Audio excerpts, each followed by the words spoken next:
2.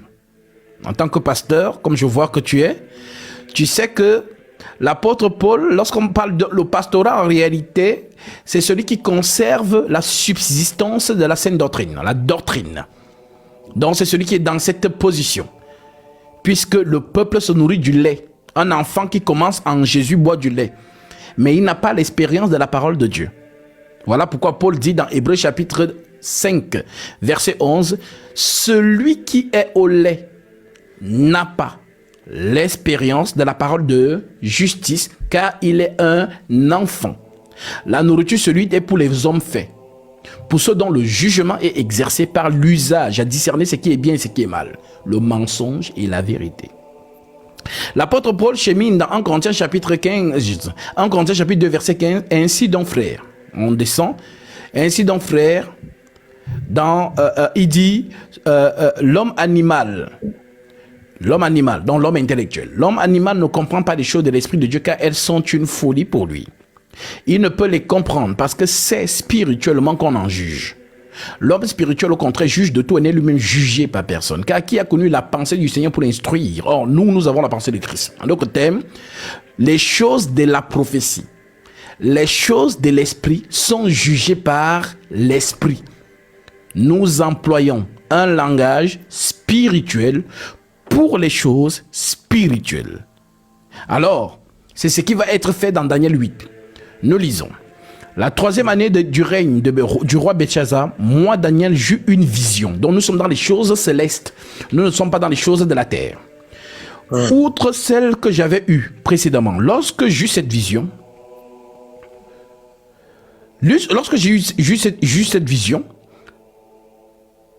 j'avais eu précédemment, lorsque j'ai eu cette vision, il me semble que j'étais à Suse, la capitale, dans la province des lames.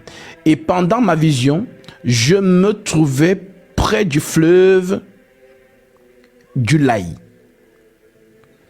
Je levais les yeux, je regardais et voici un bélier se tenait devant le fleuve. Donc nous sommes dans les choses spirituelles. Daniel voit un bélier qui se tient devant le fleuve. Et toi et moi, nous savons que lorsqu'on parle déjà de l'eau, dans le domaine spirituel, on parle des peuples, selon Apocalypse 17, verset 15. On peut vérifier ça avec vous si vous voulez bien. Avançons, c'est bon. Voilà, d'accord. Je me trouvais près du fleuve du Laï. Je levais les yeux et je regardais et voici un bélier se tenait devant le fleuve. Il avait des cornes. Ses cornes étaient hautes, mais l'une était plus haute que l'autre. Et elle se leva la dernière. Je vis le bélier qui frappait ses cornes à l'Occident, au septentrion et au midi. Aucun animal ne pouvait lui résister. Donc nous sommes dans les choses spirituelles. On parle ici des animaux. Et un animal, c'est une bête. On est d'accord? Oui. D'accord. Au septentrion, au midi, aucun animal ne pouvait lui résister. Et il n'y avait personne pour délivrer ses victimes. Il faisait ce qu'il voulait et il devint puissant, comme je regardais attentivement. Voici un bouc, nous quittons du bélier au bouc, venait de l'Occident et parcourait toute la terre à sa surface, sans la toucher. Ce bouc avait une grande corne entre les yeux. Il arriva jusqu'au bélier qui avait les cornes et que j'avais vu se tenant devant le fleuve. Il courut sur lui dans toute sa fureur. Je le vis qui s'approchait du bélier et s'irritait contre lui. Il frappa le bélier et lui brisa les 2 cornes sans que le bélier eût la force de lui résister. Il le jeta par terre et le foula, et il n'y eut personne pour délivrer le bélier. Le bouc devint très puissant. Nous sommes toujours dans les animaux, les bêtes. Oui. Voilà. Le bouc devient très puissant, mais lorsqu'il fut puissant, sa grande corne se brisa. 4 grandes cornes s'élevèrent pour la remplacer aux 4 vents des cieux. De l'une d'elles sortit une petite corne qui s'agrandit beaucoup vers le midi, vers l'Orient et vers le plus beau des pays. Quand on parle des plus beaux des pays, on parle de quel pays? La Nouvelle Jérusalem. Jérusalem, effectivement. Elle se leva jusqu'à l'armée des cieux. Ça te parle. Elle fit tomber à terre une partie de cette armée. Tu sais déjà de qui on parle. Et des étoiles, et elle les foula. Elle se leva jusqu'au chef de l'armée. Le chef de l'armée, c'est qui? Daniel 12, verset 1. En ce temps-là, se lèvera Michael, le grand chef. Donc tu comprends par l'esprit de qui on est en train de parler. Elle se leva jusqu'au chef de l'armée et lui enleva le sacrifice perpétuel et renversa le lieu de son sanctuaire. L'armée fut livrée avec le sacrifice perpétuel à cause du péché. La corne jeta la vérité par terre et réussit dans ses entreprises. J'ai entendu parler un saint, et un autre saint dit à celui qui parlait: pendant combien de temps s'accomplira la vision sur le sacrifice perpétuel et sur le péché dévastateur? Jusqu'à quand le sanctuaire de l'armée sera-t-il foulé? Et il me dit 2300 soirs et matins. Puis le sanctuaire sera purifié. Tandis que moi, Daniel, j'avais cette vision et que je cherchais à la comprendre, voici quelqu'un qui avait l'apparence d'un homme se tenait devant moi. Et j'entendis la voix d'un homme au milieu du laï. Il cria et dit: Gabriel, explique-lui la vision. L'esprit des prophètes. Il vint alors près du lieu où j'étais. Maintenant, tu vas écouter l'explication de ce que nous avons lu. Il vint alors près du lieu où j'étais. Et à son approche, je fus effrayé. Et je tombais sur ma face. Il me dit: sois attentif, fils de l'homme, car la vision concerne un temps qui sera la fin. Nous sommes dans Apocalypse 13. Comme il me parlait, je restais frappé d'étourdissement, la face contre terre. Il me toucha et me fit tenir debout à la place où je me trouvais. Puis il me dit: je vais t'apprendre ce qui arrivera au terme de la colère, car il y a un temps marqué pour la fin. Le bélier que tu as vu et qui avait des cornes, ce sont les rois des Mèdes et des Perses. En d'autres termes, le langage de l'animal ou de bête veut faire mention d'une autorité. Donc quand les gens lisent bête, pour eux ça sonne péjoratif. Et pourtant le terme bête dans le langage prophétique parle de l'autorité. Dieu est une bête parce qu'il est autoritaire. Il est l'autorité suprême. L'Écriture dit encore: toute autorité vient de Dieu. Alors, Là, vous venez de dire Dieu est une bête. oui. Comment ça? C'est ça que je te dis. Nous avons lu une lecture. Dans la lecture, on a pris les animaux. Ce sont les animaux qu'on m'enseigne. Bouc, bélier. Oui. Mais en réalité, ce n'est pas le bouc à proprement dit. Ce n'est pas le bélier à proprement dit. En fait, c'est un langage prophétique. Le bouc ou le bélier, l'ange vient donc te dire, donc, Gabriel, explique donc au prophète Daniel que, en fait, le bouc que tu vois ou le bélier que tu vois, en fait, ce sont des rois. Oui, de Médès et de Pédès, de Mèdes et de Pèdes. Justement. Donc, en réalité, si tu vois le bélier, c'est un roi. Si tu vois le bouc, en fait, le bouc, c'est un roi. En d'autres termes, c'est la guerre des rois. Voilà donc pourquoi je t'ai dit, quand on parle d'autorité, l'autorité, c'est la bête. C'est ce qu'on appelle autorité. Donc, si je comprends bien, on doit prendre ça comme une compréhension universelle alors. Comment, j'ai pas compris. Une compréhension universelle, c'est-à-dire? Ça veut dire que chaque fois que la Bible va mentionner une bête, nous devons voir une autorité. C'est ça. Maintenant, la Bible nous dit qu'il faut au moins l'approbation de 3 témoignages pour confirmer une vérité biblique. Ça veut dire que parfois, on peut utiliser une vérité singulière à quelque part qui n'est pas une vérité universelle dans toute la Bible. Nous y arriverons. Ok. Donc, si j'étais amené justement dans ce passage, c'est pour que tu comprennes le langage des hommes au langage de l'esprit. Donc, lorsque l'esprit, parce qu'ici, il s'agit de Daniel quand même. Daniel, il est rendu témoignage de lui qu'il est il est plus sage. Voici, on dit du jadis chérubin protecteur aux ailes déployées. Voici, tu es plus sage que Daniel. Donc, Daniel est une référence. Voilà donc pourquoi il a justement la supériorité sur les magiciens, sur les astrologues dans le royaume de Nabuchodonosor. Parce qu'en lui parle l'esprit des dieux qui n'ont pas leur demeure parmi les hommes. Daniel chapitre 5. Alors, celui qui vient nous enseigner le prophète Daniel, c'est l'esprit de la prophétie. Et cet esprit vient donc, on va dire, décoder le langage animalier, si tu veux, lui donner le vrai sens de ce qu'il a vu. Donc, Daniel est en vision. La vision veut dire quoi? Nombre chapitre 12, verset 5. L'Écriture dit, lorsque je parlerai à un prophète parmi vous, c'est dans une vision que je me révélerai à lui. C'est dans un songe que je lui parlerai. Donc, Daniel est ravi en esprit. En esprit, donc, Daniel voit un bélier. Sauf que le bélier qu'il voit, en fait, en réalité, c'est un roi. Ça n'a rien à voir avec le monde animalier à proprement dit. Donc, je veux juste te faire comprendre que, par l'esprit, que lorsqu'on dit bête, bête ne veut pas dire que voilà, c'est un monstre. Non. Bête veut dire que c'est une autorité. On te parle d'un roi, d'une autorité. Ok, avançons. Voilà. Il faut que j'ai au moins trois témoignages. On va y avancer. On va y avancer.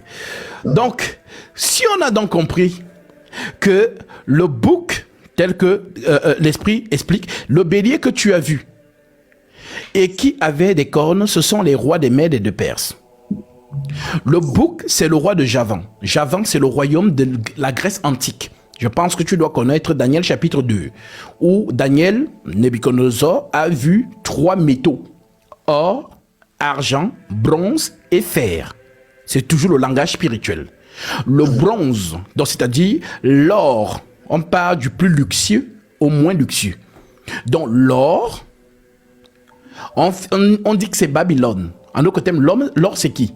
Parce que Daniel dit, ô roi, tu es la tête d'or. Donc la tête d'or, c'est qui? C'est Nabuchodonosor. Maintenant, Nabuchodonosor va être terrassé par qui? Qui a terrassé Nabuchodonosor? Dans Daniel chapitre 5, que je prends très vite et je reviens pour que voilà, le peuple qui nous écoute puisse être à la page. Dans Daniel chapitre 5, il y a donc quelque chose qui va se passer. On nous dit,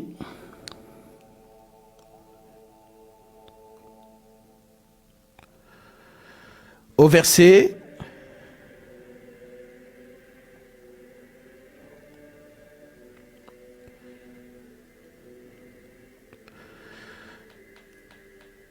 je prends le verset 1. Daniel 5. On va voir comment le royaume de Babylone tombe. Le roi Belshazzar donna un grand festin. Donc Belshazzar, c'est qui? C'est celui qui remplace Nabuchodonosor, c'est son fils. Le roi Belshazzar donna un grand festin à ses grands, au nombre de 1000. Et il but du vin en leur présence.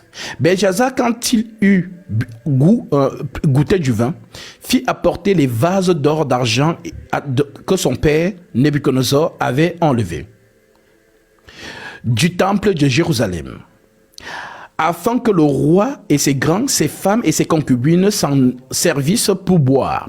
Alors, on apporta des vases d'or qui avaient été enlevés du temple de la maison de Dieu à Jérusalem. Et le roi et ses grands, ses femmes et ses concubines s'en servirent pour boire.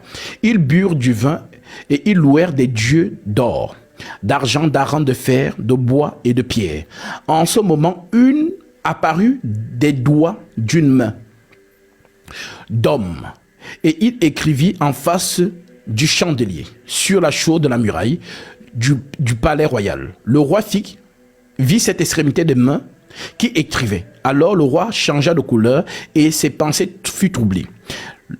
Les jointures de ses reins se relâchèrent et ses genoux se heurtèrent l'un contre l'autre. Le roi cria avec force, qu'on fit venir les astrologues, les chaldéens, les devins.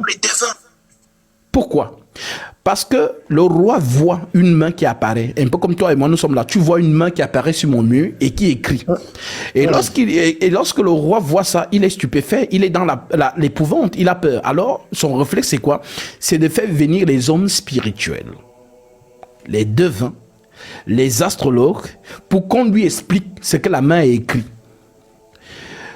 Le roi Chaldée devint, et le roi prit la parole et dit aux sages de Babylone, quiconque lira cette écriture et m'en donnera l'explication sera revêtu de pourpre et portera un collier d'or à son cou et aura la troisième place dans le gouvernement du royaume. Tous les sages du roi entrèrent, mais ils ne purent pas lire l'écriture et en donner l'explication. Sur quoi le roi fut très effrayé, il changea de couleur et ses grands furent consternés. La reine, à cause des paroles du roi et de ses grands, entra dans la salle du festin et prit ainsi la parole. Ô roi, vis éternellement, que tes pensées ne te troublent pas et que ton visage ne change pas de couleur. Il y a dans ton royaume un homme qui a en lui l'esprit des dieux saints. Et du temps de ton père, on trouva chez lui des lumières, de l'intelligence et de la sagesse semblable à la sagesse des dieux. Ainsi le roi Nebuchadnezzar, ton père, le roi, ton père, l'établit chef des magiciens. Donc il s'agit de qui? De Daniel.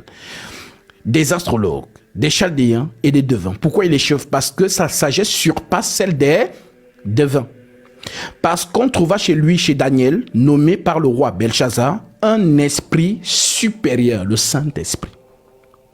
De la science, on trouva chez lui un esprit supérieur, de la science, de l'intelligence, la faculté d'interpréter les songes, d'expliquer les énigmes et de résoudre les questions difficiles. Donc si c'est une énigme que l'esprit de la prophétie doit décoder, d'où le fait que je t'ai fait lire, et l'écriture te dit, c'est ici la sagesse, que celui qui a de l'intelligence calcule le nombre de la bête, car son nom est un nombre d'hommes 666, et nous y sommes. Voilà donc pourquoi, alors Daniel fut introduit devant le roi. Le roi prit la parole et dit, Daniel, es-tu Daniel, l'un des captifs de Juda, que le roi mon père a amené de Juda? J'ai appris que, sur ton compte, que tu as en toi l'esprit des dieux. Et qu'on trouve chez toi des lumières, de l'intelligence et une sagesse extraordinaire. On vient d'amener devant moi les sages et les astrologues afin qu'ils lussent cette écriture et n'en donnassent l'explication, mais ils ne purent pas le faire, ils ne purent point le faire. En d'autres termes, les faux hommes de Dieu ne peuvent pas expliquer le 666. Ils disent qu'ils sont hommes de Dieu. Les astrologues disent qu'ils ce sont des spiritueux. Ils disent qu'ils travaillent pour les dieux. Alors, le roi a eu besoin de leur service afin qu'ils lisent l'écriture qui vient du ciel. L'homme ne peut pas lire l'écriture scellée. Il faut que l'esprit qui a écrit puisse lire. Parce que c'est le pourquoi, c'est Jésus qui écrit au sol et c'est aussi lui qui donne l'interprétation de ce qu'il a écrit au sol devant la femme qui a commis l'adultère. Parce qu'on lui a posé la question, que dis-tu? Au lieu de répondre, il écrit au sol. Et lorsqu'il se relève, il donne ce qu'il a écrit. C'est en d'autres termes le pardon. Voilà donc pourquoi l'esprit mais quand vous dites le faux homme de Dieu, est-ce que forcément, si quelqu'un ne connaît pas expliquer ce qu'il faut? Non, c'est pas ce que je dis. Je prends en fait l'exemple de ce qui arrive. Voilà, justement, l'exemple de ce qui se passe avec ces astrologues que le roi fait appel, puisque le roi a pour référence ces hommes qui lui disent qu'ils sont hommes de Dieu. Il y a beaucoup d'hommes. Voilà, c'est dans ce sens-là. Ce n'est pas que si tu ne connais pas, tu es un faux homme de Dieu. Voilà. C'est pas ce que j'ai dit. Voilà, tout simplement. Donc, je continue alors. On dit donc, on vient d'amener devant moi les sages et les astrologues afin qu'ils lussent cette écriture et m'en donnassent l'explication, mais ils n'ont pas pu donner l'explication des mots. J'ai appris que tu peux donner l'explication et résoudre les questions difficiles. 666, c'est une question difficile. Et m'en donner l'explication. Tu seras revêtu de pourpre. Tu porteras un collier d'or autour du cou et tu auras la troisième place dans le royaume, dans le gouvernement du royaume. Daniel répondit en présence du roi, garde tes dons et accorde à un autre tes présents. Je lirai néanmoins l'écriture au roi et je lui en donnerai l'explication. Ô roi, le Dieu suprême, avait donné à Nebuchadnezzar ton père l'empire, la grandeur, la gloire et la magnificence. Et à cause de la grandeur qui lui avait été donnée, tous les peuples, les nations, les hommes de toute langue, on parle de toute la terre, était dans la crainte et tremblait devant lui. Le roi faisait mourir ceux qu'il voulait et il laissait la vie à ceux qu'il voulait. Il élevait ceux qu'il voulait et il abaissait ceux qu'il voulait. Mais lorsque son cœur s'éleva et que son esprit s'endurcit jusqu'à l'arrogance, il fut précipité de son trône royal et dépouillé de sa gloire. Il fut chassé du milieu des enfants des hommes. Son cœur devint semblable à celui des bêtes. Et sa demeure fut avec les ânes sauvages. On lui donna comme au bœuf de l'herbe à manger, et son corps fut trempé de rosée du ciel, jusqu'à ce qu'il reconnut que le Dieu suprême domine sur le règne des hommes. Voilà pourquoi je t'ai parlé de domination. C'est-à-dire la domination, c'est ce qu'on appelle bête, la royauté. Donc, et toi, Belchazzar, son fils, tu n'as pas humilié ton cœur. Quoique tu susses toutes ces choses, tu t'es élevé contre le Seigneur des cieux. Les vases de sa maison ont été apportés devant toi et vous vous êtes servis pour boire du vin. Toi et tes grands et les femmes et tes concubines, et tu as loué des dieux étrangers d'or, d'airain, de fer, de bois et de pierre, qui ne voient point, qui n'entendent point et qui ne savent rien. Et tu n'as pas glorifié le Dieu dans sa maison, ton souffle et toutes tes voix. C'est pourquoi il a envoyé cette extrémité de main qui a tracé cette écriture. Voici l'écriture qui a été tracée. Compter, peser, diviser. 3 tempos.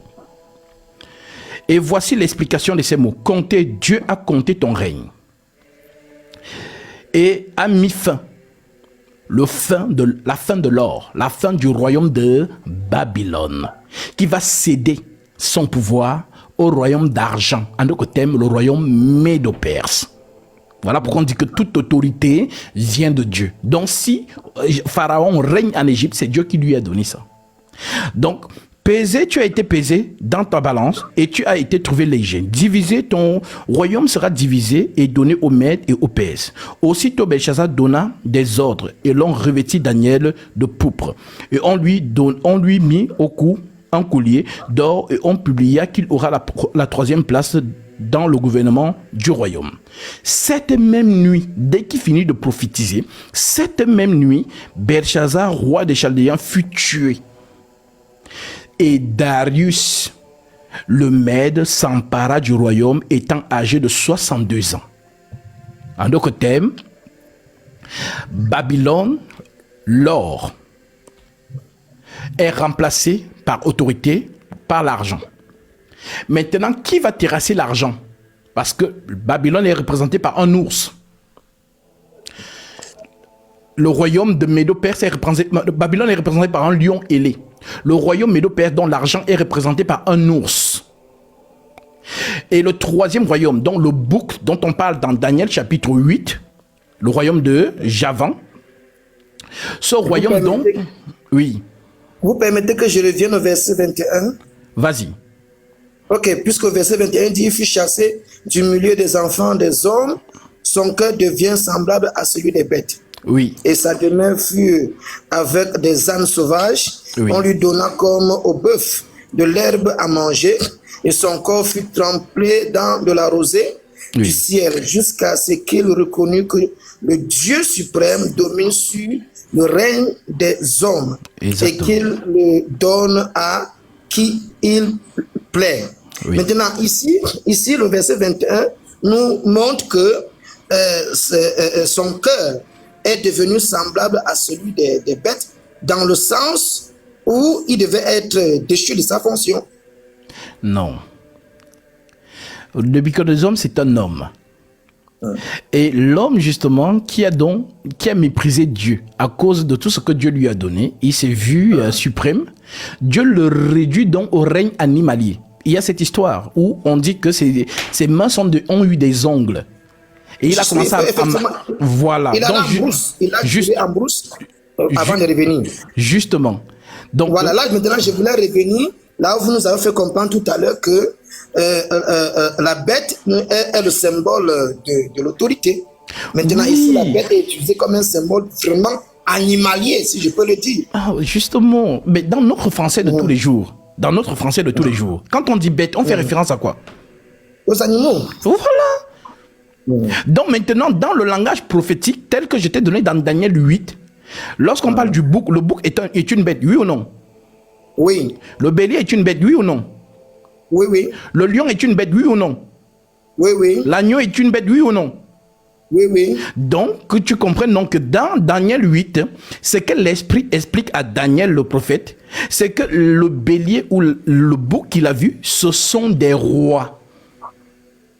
Donc, l'Esprit lui exprime ici seulement une autorité et non autre chose.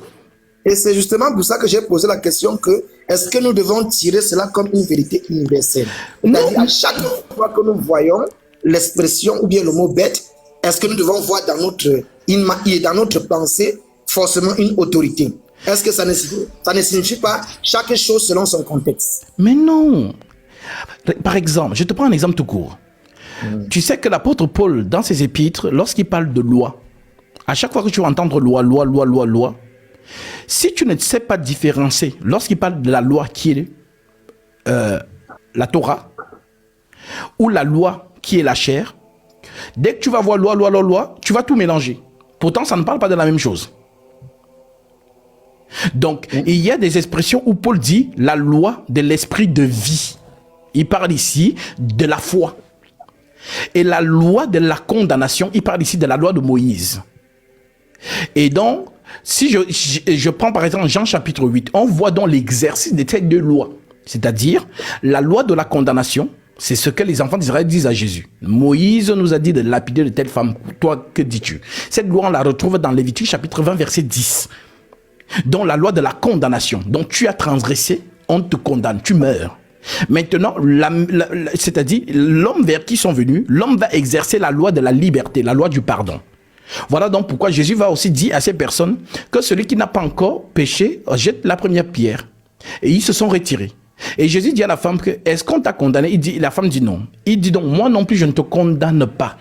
En d'autres termes, la loi disait qu'il faut condamner cette femme. Mais la loi de la liberté en Christ a justement justifié cette dernière. Donc, si donc tu ne maîtrises pas, lorsque Paul parle de loi dans ses épîtres, si tu ne sais pas de quelle loi il parle, tu vas confondre. Voilà donc pourquoi il faut voir justement. Si je dois comprendre en résumé, alors, je ne sais pas si j'ai bien compris, c'est selon le contexte alors. Non, chaque contexte définit son langage. Mais non, c'est pas selon le contexte, puisque si je te demandais, en tant que pasteur, montre-moi une écriture qui dit qu'il faut lire selon le contexte. Non, nous sommes en train de réfléchir ensemble. Oui, nous réfléchissons. C'est ça que j'ai dit donc, dans la réflexion que nous sommes en train de faire ensemble. Si par exemple, selon Romains chapitre 3 qui nous dit, afin que tu triomphes lorsqu'on te juge. Quand on te juge, ça veut dire qu'on te demande l'écriture. Maintenant, si on te dit, montre-moi une écriture, dans la réflexion que nous avons ensemble, qui dit qu'il faut lire selon le contexte, ça n'existe pas. Ça, ce sont des choses qu'on a inventées dans les facultés de théologie où on va former ceux qui veulent devenir hommes de Dieu. Mais dans les saintes écritures, c'est-à-dire le roc, ça n'existe pas. Lire selon le contexte.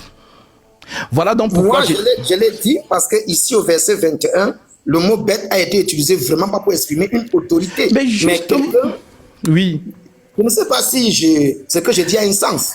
Mais c'est le pourquoi je t'ai fait comprendre. Si j'étais pris cette lecture, j'étais pris cette lecture pour te montrer que le royaume de Babylone, qui est représenté par un lion ailé, dont Nebuchadnezzar, ce royaume va donc être justement remplacé par le royaume de l'argent, c'est-à-dire Médo-Perse.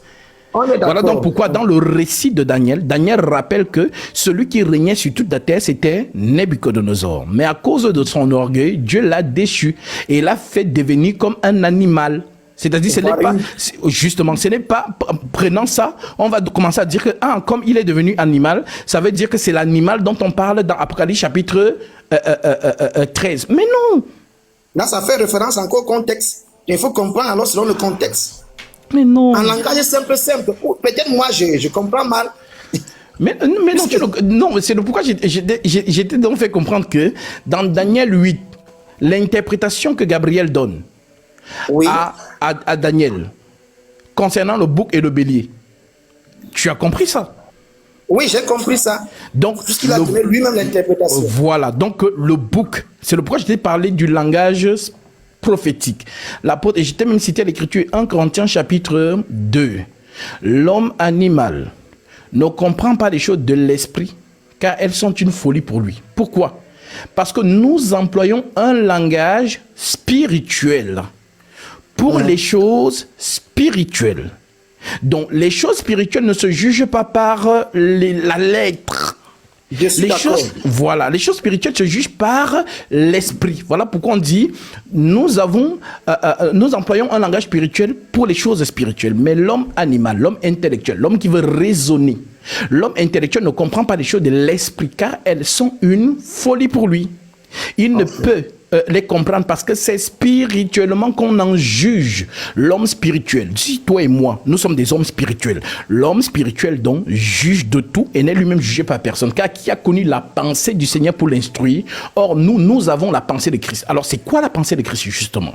La pensée de Christ, c'est avoir la pensée de l'écriture. Donc quand Jésus parle en parabole, toi en tant que serviteur, puisque tu pars du principe que c'est Christ qui t'a établi, donc tu as sa pensée. Et c'est cette pensée que tu communiques au peuple. C'est ce qu'on appelle avoir la pensée de Christ. Et quand on a la pensée de Christ, on juge. Voilà. Donc, bon, ok. Allons-y, avançons. Pour on la avance compréhension de voilà donc pourquoi nous voyons donc que à la fin de ce chapitre de Daniel 5, j'ai montré comment Nebuchadnezzar perd donc, c'est-à-dire le royaume de Babylone. L'or est maintenant, on va dire, dominé. Par qui? L'argent, c'est-à-dire le royaume de Perse. Maintenant, le royaume de Perse est représenté par quoi? Par un ours qui a 3 côtes sur la gueule. Maintenant, qui va donc terrasser le royaume de l'argent, dont l'ours? C'est le royaume de Javan, justement, le fameux Javan de Daniel chapitre 8. Quand je vais prendre juste cet extrait-là, on dit donc, le bouc, c'est le roi de Javan. Le verset? Daniel 8, verset 21. Ok. Le bouc, c'est le roi de Javan. La grande corne entre ses yeux, c'est le premier roi. Les 4 cornes qui se sont élevées pour remplacer cette corne brisée, ce sont les 4 royaumes qui s'élèveront de cette nation, mais qui n'auront pas autant de force. À la fin de leur domination, donc la domination, lorsque les pécheurs seront consumés, il se lèvera un roi impudent et artificieux.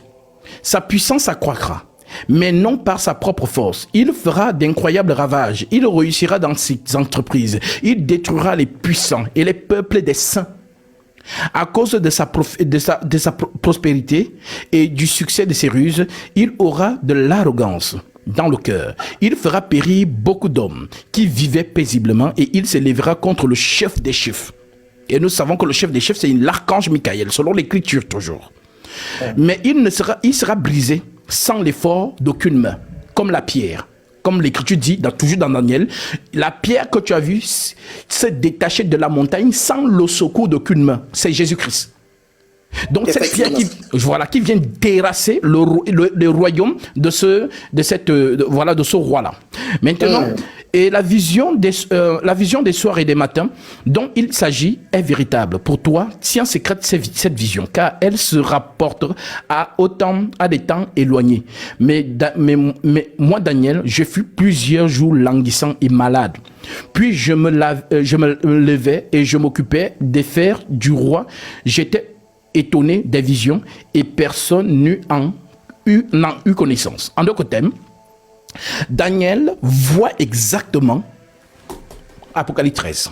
Parce que tu vas voir que tous ces animaux qu'on a cités, ours, lion, ailé, ours, léopard et le monstre, puisque le 4e animal n'a pas de nom. Le 4e animal dans la vision de Nebuchadnezzar n'a pas de nom. On dit juste qu'il a des dents de fer, ainsi de suite. C'est un monstre. Voilà donc pourquoi ces 4 animaux vont donc être fusionnés dans Apocalypse 13, que je vais lire. Okay.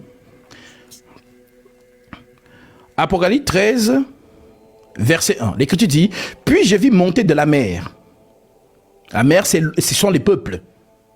Puis j'ai vu monter de la mer une bête qui avait 10 cornes. Voilà pourquoi je te parle de l'autorité. Une bête qui avait 10 cornes et 7 têtes. Et sur ses cornes 10 diadèmes. Et sur ses têtes des noms de blasphème. Exactement Daniel. La bête que j'ai vue était semblable à un léopard. Ses pieds étaient comme ceux d'un ours. Et sa gueule comme une gueule de lion. Le dragon lui donna sa puissance. Tu comprends maintenant? Donc, lorsqu'on arrive donc sur le fameux 666, voilà pourquoi nous sommes partis de Genèse, puisqu'on ne peut pas expliquer la prophétie au milieu, jamais. La prophétie a toujours alpha et oméga. On ne commence pas à expliquer la prophétie au milieu. Voilà donc pourquoi j'étais ramené selon la question qui a été posée. La question est posée, la question dit c'est ici la sagesse. Que celui qui a de l'intelligence calcule le nombre de la bête, car son nom est un nombre d'hommes. 666. Maintenant, on repart donc dans la Genèse. Nous cherchons le premier homme a été créé le 6e jour. Adam. Maintenant, Adam est constitué de plusieurs membres. Et nous sommes des membres du corps adamique. En tant que membres du corps du péché. Tous ont péché, sont privés de la gloire de Dieu. Romains chapitre 5, verset 12. Maintenant, cet Adam donc, qui a reçu la domination. Dieu donne la domination à l'homme, le règne. En disant qu'il domine sur tout ce qui se met sur la terre et sur les oiseaux du ciel. L'homme perd sa domination. L'homme la perd à cause de quoi? Du péché. Maintenant, ce n'est plus lui qui règne sur la terre. C'est maintenant celui qui a pris sa couronne qui règne. Voilà pourquoi cette couronne a été proposée à Jésus. Prosterne-toi devant moi et je te donnerai toute la gloire de ces royaumes. Maintenant, de l'homme Adam sort 2 hommes. Là maintenant on entre dans la matière. De l'homme Adam sort 2 hommes. Caïn et Abel. Selon Genèse chapitre 4. Est-ce que Abel c'est un homme? Oui. C'est un 6. Est-ce que Caïn est un homme? Lui aussi. C'est aussi un 6. Alors nous marchons dans le temps. Si on voit Abel, on voit Caïn. Et la prophétie de Genèse 3, c'est l'hostilité, inimitié. Je mettrai inimitié entre toi et la femme, entre ta postérité et sa postérité. Celle-ci t'écrasera la tête, mais toi tu lui baisseras le talon. Voilà donc pourquoi nous voyons cette inimitié commencer par qui? Abel et Caïn. Caïn tue son frère. Et le sang de son frère crie. Voilà donc pourquoi on appelle Abel le juste. Même dans les épîtres des apôtres, ils vont reprendre cela. Abel le juste. Ça fait référence à qui? À Jésus-Christ. Caïn le meurtrier, ça fait référence à qui? À Satan. Ce sont ces deux-là qui marchent dans le temps, les 3 tempos. Hier, aujourd'hui et éternellement. 2 hommes, 2 esprits qui s'affrontent. Voilà donc pourquoi dans le jardin d'Éden, nous avons vu l'esprit de la vérité parler avec l'homme. Dans le jardin d'Éden, nous voyons encore l'esprit du mensonge parler à la femme. L'esprit de la vérité dit à l'homme, le jour où tu manges, tu meurs. L'esprit du mensonge dit à la femme, vous ne mourrez point. Confrontation. 2 semences dans l'Éden. Ces semences deviennent des hommes. Ces hommes donc, c'est Abel et Caïn. Maintenant, lorsqu'on monte donc dans le temps, Abel est tué par Caïn. Nous montons dans le temps. Nous trouvons encore 2 hommes. Jésus et Judas Iscariote. Jésus, Abel. Judas Iscariote, Caïn. Voilà donc pourquoi le Seigneur dit dans Jean chapitre 6, « N'est-ce pas moi qui vous ai choisi, vous les 12, et l'un parmi vous est un démon. » Il ne dit pas l'un est possédé par un démon. Il dit l'un parmi vous est un démon, c'est Satan.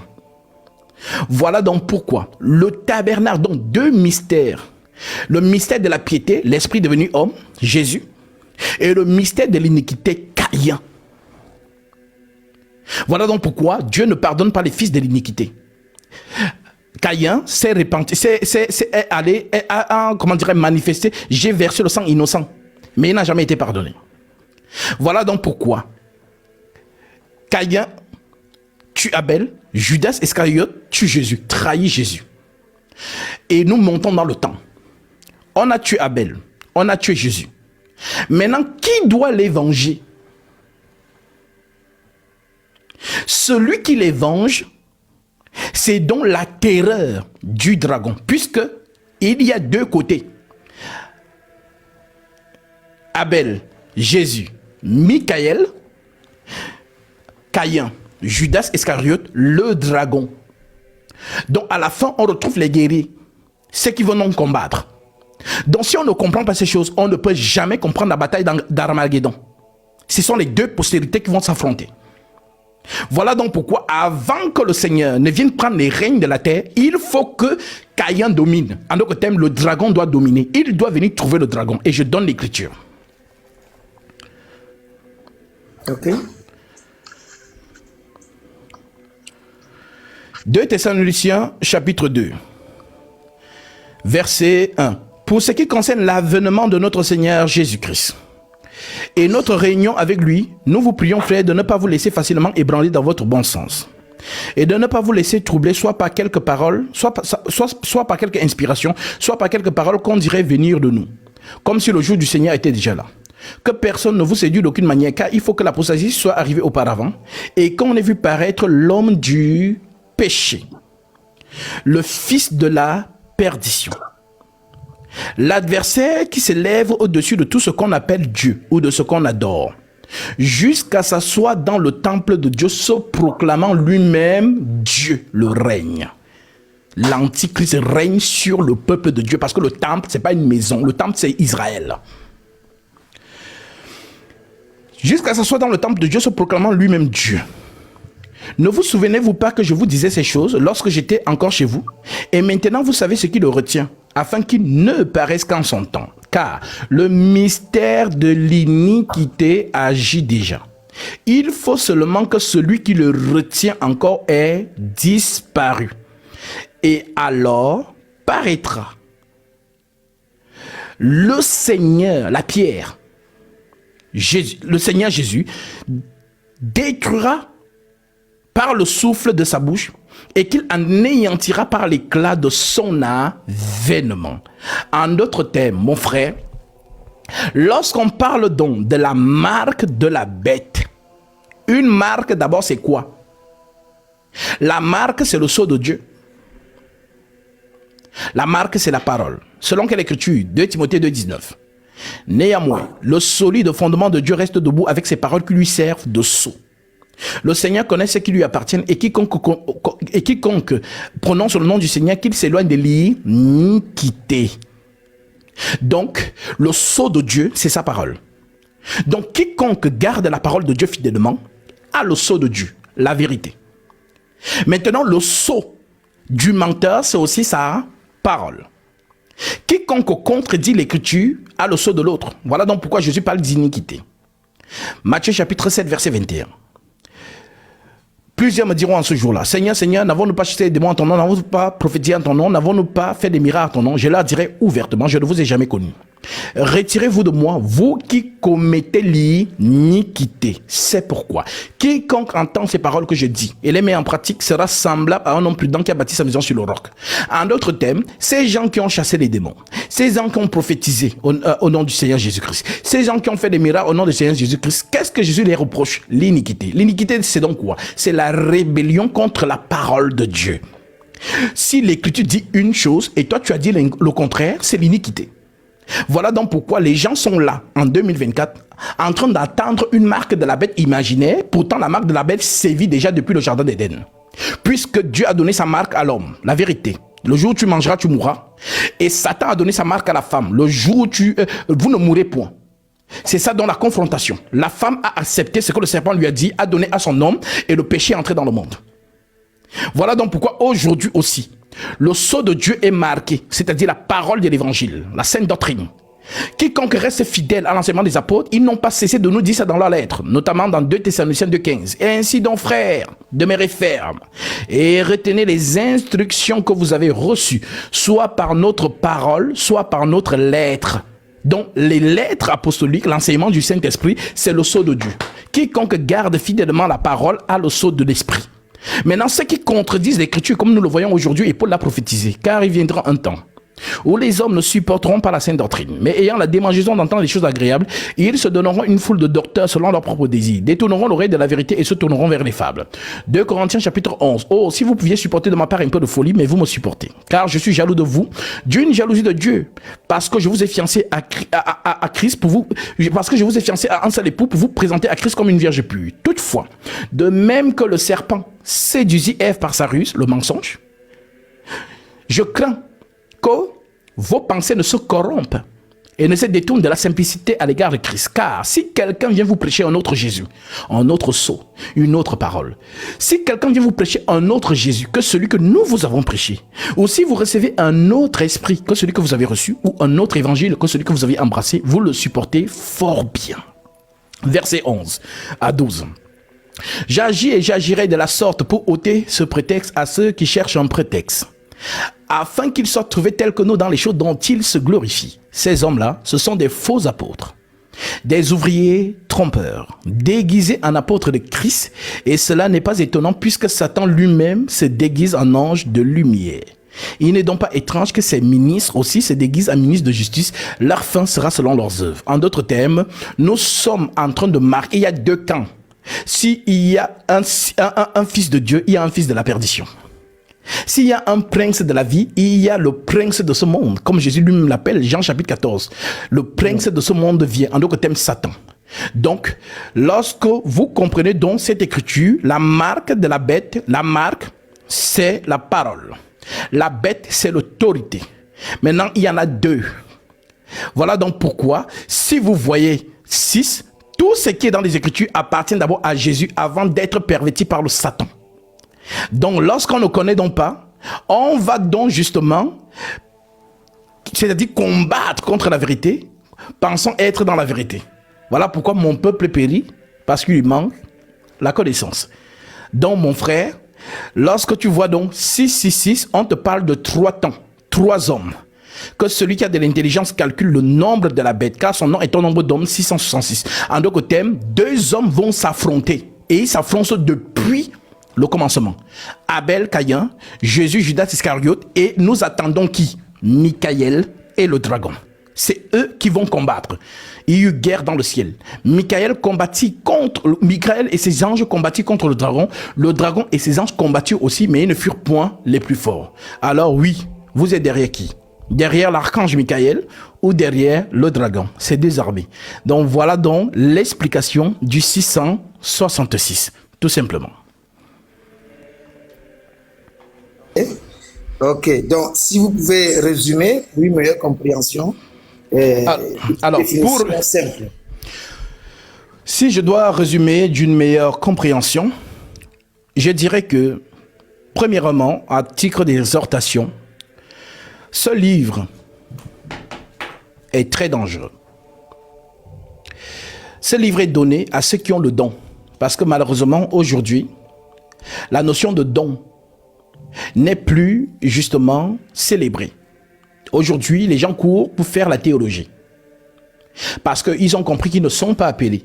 Alors, pour forcer les choses de Dieu, on va donc faire les cours de théologie pour devenir homme de Dieu. Dans le monde dit Église réveillée, ou encore dans le monde du Vatican, on fait le petit séminaire et le grand séminaire. Mais je tiens à rappeler au peuple de Dieu que le ministère est un don. Selon Romains chapitre 12, verset 6. Le don de l'enseignement. On n'achète pas le don. Le don est inné. C'est le Seigneur qui établit son enfant avant de venir dans ce bas monde.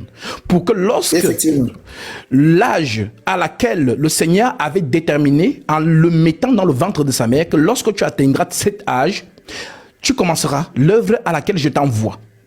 Voilà donc pourquoi, tant que Jésus n'avait pas 30 ans, vous n'entendez pas parler de lui à 25 ans. Pourquoi? Parce que ce n'était pas le temps où son ministère devait commencer. Voilà donc pourquoi, aussi tout homme que Jésus envoie au cours des âges, notamment l'apôtre Paul, notamment tous ceux qui sont venus, ont travaillé selon la prescience divine. Et lorsque tu viens par autorité du Christ, tes paroles, on sent le ministère parce que tu parles avec autorité, tu ne tâtonnes pas. C'est ça la différence entre Jésus et les pharisiens que la foule a rendu témoignage. Ils parlent comme ayant autorité sur les Écritures et non comme les pharisiens. Alors, une fois que j'ai donné cette exhortation, je dis donc que Ce livre, pourquoi j'ai dit qu'il est dangereux? Parce que justement, c'est un livre en parabole. L'Écriture nous dit, dans Ésaïe chapitre 11, verset 29. Ésaïe 11, 29, l'Écriture dit, toute la révélation est pour vous comme les mots d'un livre codé ou cacheté dans notre version.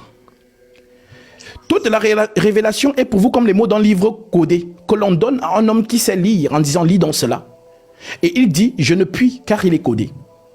Ou comme un livre qu'on donne à quelqu'un qui ne sait pas lire en disant « lis donc cela » et qui dit « je ne le puis ». En d'autres termes, que ce soit l'intellectuel, que ce soit celui qui n'est pas intellectuel, ils ne peuvent pas lire ce livre. C'est un livre codé. Maintenant, qui lit ce livre? Apocalypse chapitre 1, verset 3.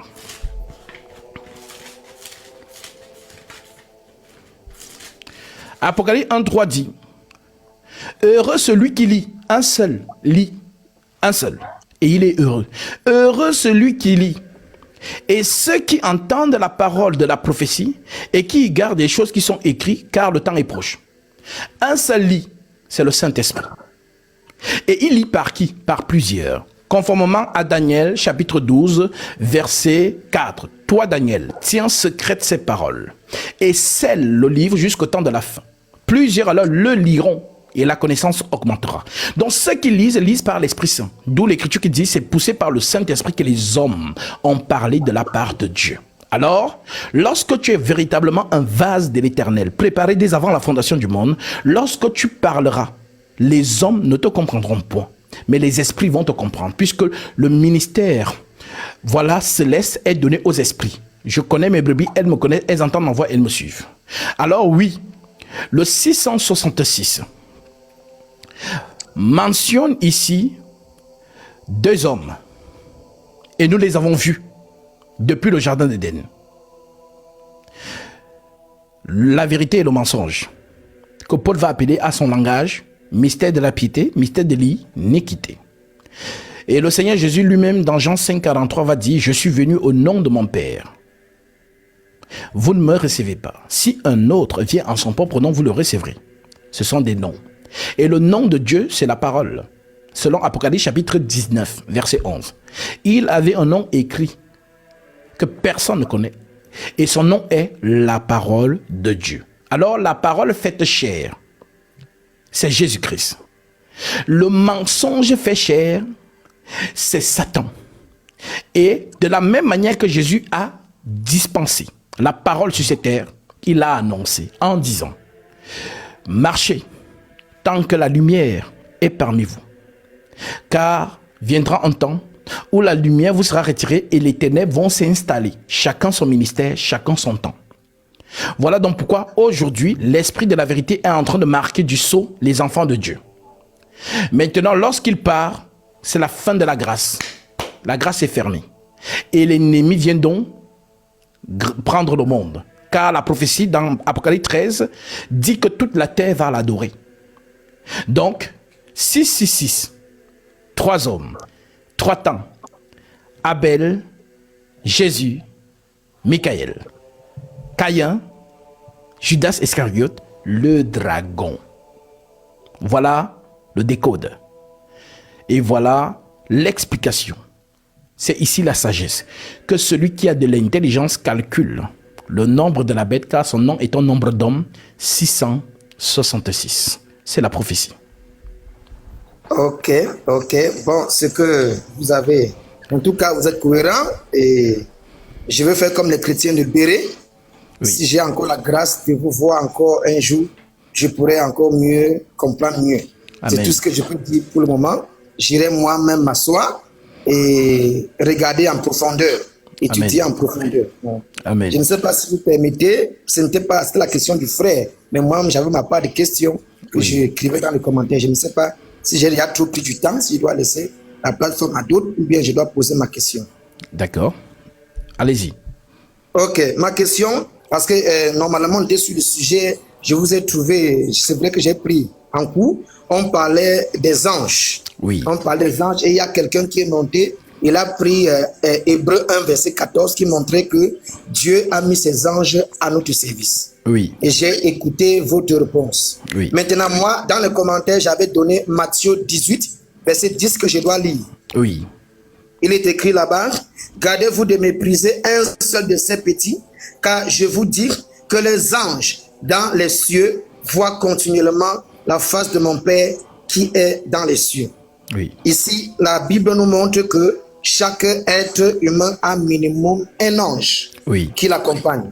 Oui. Minimum un ange qui l'accompagne. Bon, je ne sais pas si j'ai seulement mal entendu tout à l'heure, parce que tout à l'heure, c'est comme si j'ai dû entendre comme si l'ange est simplement l'expression, une des expressions de Dieu, et la manifestation de l'expression de Dieu dans l'humanité. Je ne sais pas, parce que j'ai pris l'émission à court. D'accord. Alors, cette question, effectivement, a été posée, et 2 personnes l'ont même posée. Il y a une Florencia qui a posé cette question et qui a reçu sa réponse, et une autre personne qui est montée qui a reposé la même question. Alors, je disais ceci. J'ai pris l'exemple de Luc chapitre 2. Où la personne posait la question de savoir s'il y a des anges qui sont aussi au service. Je lui ai dit, la Bible en parle de myriades et des myriades d'anges célestes. Et nous voyons ces anges descendre pour se joindre à l'ange. Dans Luc chapitre 2, l'Écriture dit, il se joignit à l'ange une multitude d'anges, une multitude de l'armée céleste. En d'autres termes, effectivement, selon Matthieu que tu as pris, chaque enfant de Dieu a un ange gardien. Et il est même aussi écrit dans Job, dans le livre de Job. Alors, concernant Hébreu, l'explication que j'ai donnée des Hébreux, c'est que le Seigneur dit, les paroles que je vous ai dites sont esprit et vie. Alors, l'Écriture nous dit donc, éprouvez les esprits pour savoir s'ils sont de Dieu. Il le dit autrement avec une autre métaphore. Vous reconnaîtrez un arbre à ses fruits. Et j'ai expliqué que le fruit n'est pas le comportement. Parce que par le comportement, l'apôtre Paul nous dit que personne ne vous ravisse par un culte des anges. C'est quoi le culte des anges? C'est être solennel, comme le sont les prêtres du Vatican ou encore le pape lui-même. Toujours solennel. C'est ce qu'on appelle, personne ne doit vous ravir par ce comportement. Parce que même dans 2 Timothée chapitre 3, il est dit, ayant l'apparence de la piété, mais régnant ce qui en fait la force. La force de la piété, c'est la vérité. Alors, j'ai donc fait comprendre que lorsqu'on dit donc éprouver les esprits pour savoir s'ils sont de Dieu, on parle ici des paroles du maître. Ce que tu as dit tout à l'heure, tu feras comme les chrétiens de Béret. Pour examiner si ce qu'on te dit est exact. En autre terme, si c'est conforme à ce qui est aussi écrit. Voilà donc pourquoi Jésus nous a montré l'exemple en éprouvant l'autre esprit par il est écrit. Donc voilà, c'est l'explication que j'ai donnée. Toute parole de Jésus-Christ est un esprit. Mes paroles sont esprit et vie. Donc si quelqu'un d'autre me dit quelque chose, le réflexe c'est quoi? Prendre l'écriture et voir si ce qu'il m'a dit et ce qui est écrit, si c'est la même chose, ça veut dire que c'est le même esprit. Je dis Amen. Mais si ce n'est pas la même chose, ce n'est pas le même esprit, je refute cela au nom de Jésus-Christ. Tout simplement. Ok. En tout cas, merci beaucoup. Merci beaucoup. Amen. Vous étiez au Cameroun, j'avais laissé un commentaire pour vous rencontrer, mais vous n'avez pas répondu à mon commentaire. Ah, vraiment, c'est sûrement, vous avez laissé le commentaire dans la partie des messageries TikTok, c'est ça? Oui, effectivement. Ah, c'est vrai que je consulte très rarement la messagerie TikTok. C'est plus le numéro du groupe WhatsApp. Lorsqu'on m'envoie des messages dessus, à ce moment-là, je peux voir directement. Mais je vais lire le commentaire que vous avez laissé sur WhatsApp. Et puis, vous êtes où? Vous êtes sur Paris ou vous êtes où? Non, je suis au Cameroun. Ah, d'accord. Et puis, quand vous êtes venu au Cameroun, pour les baptêmes, j'avais laissé le commentaire, la possibilité d'une rencontre. Bon, mais je n'ai pas eu de réponse. Ah, j'ai pas vu, justement, j'ai pas regardé ma messagerie TikTok au Cameroun. Certainement, lorsque je serai de retour, je reviendrai toujours pour les baptêmes, je vous informerai. Je pense que vous avez peut-être laissé votre numéro, je vais noter cela, et puis quand je serai au Cameroun, on pourra se rencontrer tout simplement. Je vais vous écrire IB. Ça marche. Ok, merci beaucoup. Que Dieu vous bénisse.